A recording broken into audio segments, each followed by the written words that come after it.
بسم اللہ الرحمن الرحیم۔ جس طرح ہم اپنے ماں باپ کی خدمت کرتے ہیں، ان سے حسن سلوک سے پیش آتے ہیں، اس طرح ہماری جو بڑی بہنیں ہیں، چاہے وہ بڑی بہنیں ہیں یا چھوٹی بہنیں ہیں، ان کے ساتھ بھی اسی طرح حسن سلوک سے پیش آنا۔ حضرت جابر رضی اللہ تعالیٰ عنہ، ان کی 9 بہنیں تھیں، انہوں نے ایک عمر رسیدہ عورت سے نکاح کیا تو آپ صلی اللہ علیہ وسلم نے فرمایا کہ جابر، آپ کسی بیوہ عورت سے آپ نے شادی کر لی، آپ کسی کنواری سے نکاح کرتے تو زیادہ بہتر تھا۔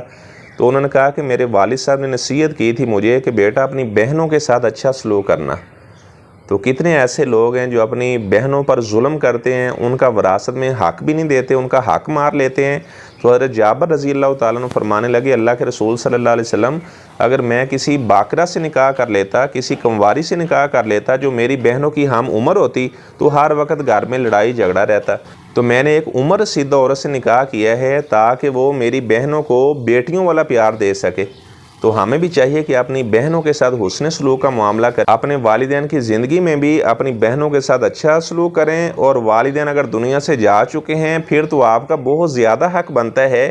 اب آپ اگر بڑے بھائی ہیں تو آپ نے چھوٹی بہنوں کو ماں باپ والا پیار بھی دینا ہے، تو آپ ان کے ساتھ شفقت والا معاملہ کریں۔ اللہ تبارک و تعالیٰ آسمان سے آپ کے لیے رحمتوں کے برکتوں کے دروازے کھول دے گا۔